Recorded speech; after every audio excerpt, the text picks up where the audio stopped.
Hi, this is Angelia. Welcome back to Read and Reread. And today I am going to talk about the September TBR. It is a mountainous pile of possibilities. It's insurmountable. I will not read all of these books in the month of September, but due to my inability to rule things in or out, I shall present them all, and we'll see how it falls out. All right, first of all, and there's kind of two main things. There's three things going on. First of all, we have the Booker titles. Secondly, we have my Shorty September personal challenge. And thirdly, we have all the extra stuff that doesn't fit into the other two categories. And those are the ones that normally would make up my list, but then these other topics have now is the time. So with the Booker titles, I got a late start, and I really loved small things like these. And then today I'm going to start reading O. William, because I went to my new library, got my card, and lo and behold, there it was sitting on the shelf. So I picked this up, and I have read the other Lucy Barton books, and I've read the Olive Kitteridge books. I'm a fan of Elizabeth Strout, and so I am looking forward. I wanted to read this when I heard it was a new release before it made any lists, and so I finally got a hold of it. They didn't have it at my previous library, and didn't feel like buying it, but now here it is. So this is actually, we have 2 days left of August, so we'll see whether this really is an August or a September book. And somebody left their bookmark in here. It's from the Sierra Club. It's kind of cute. Maybe I'll use that while I read that book. So that one is what's coming up first, and this is about Lucy. And I think she gets, she goes on a trip with her ex-husband, William. And that's all I know. But I'm looking forward to it. I like her writing. There are always stories that if you just read strictly what it's about, you'd be like, well, so. But she crafts a very good, kind of quiet family and personal stories. They're not, they're not thrillers, but they're just quietly good. So I'm looking forward to that. Then the other one that I really meant to read next until I stumbled upon O. William is The Trees by Percival Everett.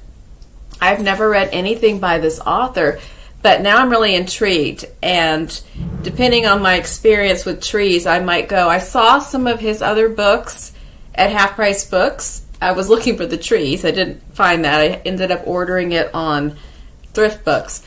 But I did see some other ones, and I was intrigued about those as well. So we're going to see. And this is a murder mystery, which also satisfies my monthly need for murder. And it is about a pair of detectives in Mississippi investigating some murders. There's a lot of elements involving racism in a small town, and with the police force, there are these bodies that are appearing at murder sites of someone who looks like Emmett Till, and so it's a devastating critique of white supremacy and confronts the painful legacy of lynching in the United States. So that sounds pretty good and challenging. So I'm looking forward to this a lot, and I'm going to read it really soon. Then I did also request from the library Trust by Hernan Diaz, and that came in today. I haven't gone over to pick it up. I'm strategizing, like how many days they'll hold it and not get it too soon, so I have enough time to read it along with other things. Do y'all play that game with the library? Like, if you know what day the hold ends, you try to go like right before the deadline, unless you're just dying to pick up the book. So that, because I'm reading this and then I'll read that. So I did request that. I feel like I requested something else as well. I can't remember right now. And then Case Study is on its way to me. I ordered it, and I don't know, some other things. The Colony, they are acquiring, and so as soon as it is available to be requested, I'll put in for that too. And then I'm also thinking about Nightcrawling. So all of those kind of in my plans. I might not necessarily read them all this month because I'm not like in some mad dash, so I feel like I have to read them you know, within the confines of the Booker Prize. But I, you know, if some of them make the short list, then I will want to read them before the finalist is announced so that I can kind of, you know, cast my imaginary vote. Okay, so that is, that's the Booker titles. Then I have a project for myself for Shorties September. And what I've decided, I know people are doing different things and there's different groups reading together or challenges, and some people interpret it as short novels and different kinds of things. And it's fun to see what different people are doing. And what I decided to do is I'm going to read a short story each day of September. So 30 different stories by 30 different authors. And I'm going to pull from favorites that I have always loved. I'm going to look at classics. I'm going to look at contemporary ones, new ones, or maybe a story by someone I have read but I've never read that story. I do not have a master list made up of these stories. I have kind of a little bit of an idea. So I will show you some of the things that I'm thinking about including and tell you about a couple of things that I'm also planning to throw in there. But I have not mapped out all 30 of them. And it's going to come up week by week and be included in Friday Reads, what I actually read. And maybe I'll make a video at the end that kind of goes over the whole thing and maybe my favorites or something like that. I'm just playing it by ear because I just made up this challenge on the fly. So for sure, Flannery O'Connor, because I love her very, very much. And I love her short stories. And so I will probably read my very favoriteest of all her short stories, and I will read it on September 1st. I'm not going to tell you what it is right now. You'll have to wait and see. You may already know because I've probably talked about it before. All right, Flannery, you go sit over there. Then also for sure, we're going to have Raymond Carver.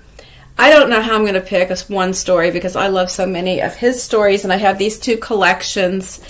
I think some of the stories in here are also in here, but there's just so many fabulous ones, and I love Raymond Carver, so that will be included. I'm going to go into my own past and read something from Fitzgerald. I have this 6 Tales of the Jazz Age, but I also have a big old honker of all of his collected stories, but I think I could probably pull one from this slimmer volume that will satisfy me. And I had a big Fitzgerald phase back in, I don't even know, maybe it started in high school, college, graduate school, and so I have a whole lot. I have all of his books. But I haven't reread anything except The Great Gatsby in recent years. So it will be fun to me to pick out a story from this volume. And if you've never read any of his stories, some of them are actually pretty famous. The Curious Case of Benjamin Button. He wrote that. This one just has, well, I guess it's 6 Tales of the Jazz Age, so it has 6 stories in it. But I'm also thinking of some other stories that I kind of remember from the past, so I'm going to check my other volume as well. But maybe I'll read that one. Might read a different one, I'm not sure. Haven't decided, but somewhere in there, F. Scott Fitzgerald will be read. Also, I have several big anthologies, like this one, that have classics. Mostly American classics, just based on, you know, my studies in the past, American and some European. So I might, if I want to pull for some classics or old favorites, I can look in these volumes. And then also I want to read some things that are more recent and contemporary. So I did read this book earlier this year, After Parties by Anthony Veasna So. And I really did like it, and I was very sad that he passed away very young. I think in his late 20s. He had an overdose that was probably, they think, accidental, but he was a rising star. The stories are excellent, and I would like to reread one of them and include it in this collection. Also, okay, we'll put him over there. I looked on my shelves when I was putting my shelves back together in this new house, and I had not one, not 2, but 6 books of Alice Munro's stories. And I feel bad because I don't remember anything. I don't know why I have so many, or why I loved him so much, or when is she still alive, or why did I stop acquiring them? But anyway, apparently I went on a huge Alice Munro run, and I know that she is well regarded as for her short fiction. So I'm going to rediscover Alice Munro this September. Another one that I already did read recently, but I want to go back to, is Lily King, 5 Tuesdays in Winter. I loved this collection. You know, I've read some short story collections lately that I've talked about on here where I didn't love the whole collection. I liked 1 or 2 stories, and then some other ones were not that awesome. You know, the Maggie Shipstead comes to mind, the Curtis Sittenfeld one that I read last week. But this one was a knockout, and so I feel like I could just randomly open this and reread any of these stories and I would be happy. So I'm going to look at those again. I have either library requested or ordered a couple of other ones that I'm really excited about, that are contemporary, diverse, different things to bring into my library that will be included in this September survey of short fiction. So I'm really excited about this. I think it'll be fun, and it won't be that hard to fit in 1 short story every day along with whatever other book that I'm reading. So that is the plan, and if you want to know exactly what I read, you'll have to check Friday Reads, and then I'll do a wrap-up at the end. So that's what I'm going to do. Now, the random pieces. This is other stuff that I just feel, I feel like I had a lot of books last month that I never got to. I know that Charles Dickens is still sitting there, but now I'm kind of thinking, well, you know, October and Victorian literature, so he might have to keep waiting. But I did get Strong Poison by Dorothy Sayers because I got Gaudy Night and found out that it was in the middle of like a 3-book run regarding a certain side character. So it starts with this one. So if I want to read another mystery, I'll probably pick this one up and see how I feel about it before I get the missing piece in the middle, since I have the 3rd one. If I get into my mood where I want something speculative, I have Kindred by Octavia Butler. I'm still looking for Parable of the Talents. I loved Parable of the Sower, and I cannot find Parable of the Talents. Well, I can find it if I want to pay like full price for in a paperback, but I'm looking for either a good deal or something. So anyway, but I did find this at Half Price Books, which is a time travel story, Kindred. So I'm all for that, and I might get in the mood to read that. Then I picked up some more random things. When I was at the library, I got all excited in the new releases, and I checked out all these books, and now I'm like, well, there's no way on earth I'm reading all of these things this month. So some of these might have to go back and be checked out again at another time. But I got The Swimmers by Julie Otsuka, and this one, I think I read, what did I read by her? When the Emperor Was Divine and the Buddha in the Attic. I think I read When the Emperor Was Divine. But I've heard that this one is good. I've also heard it's kind of sad and depressing, because it's about a group of people that swim at a local pool, and one of them has dementia. And a crack appears in the pool, and I guess that's sort of allegorical for fractures in their lives. So that is a possibility. I also picked up Mercy Street by Jennifer Haigh. I've read all the books by Jennifer Haigh except for this new one, and I guess there's a possibility that it's Haigh, but I've never heard anybody else like say it out loud. And she's another one where each of her books doesn't exactly sound like riveting material, but then they're always like really, really good. Let's see, I don't even know what it, some of the other ones, Heat and Light, Faith, that was my favorite one, Mrs. Kimball, there's a couple others. But this one is about a woman It says, for almost a decade, Claudia Birch has counseled patients at Mercy Street, an embattled clinic in the heart of the city. The work is consuming the unending dramas of women in crisis.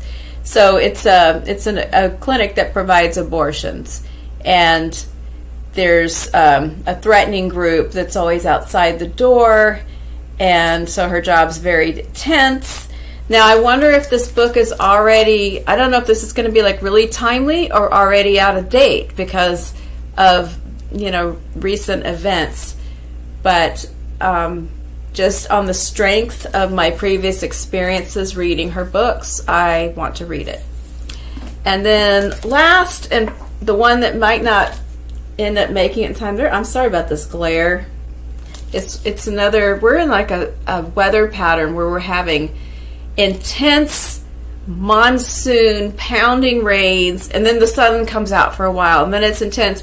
Like the forecast here said 82, feels like 103, and when I walk outside it's like an instant fog because it's so humid, because we're about 3 blocks from the ocean here, so it's just like, it's super swampy, and so it's making funny light and glares, and that's how it is.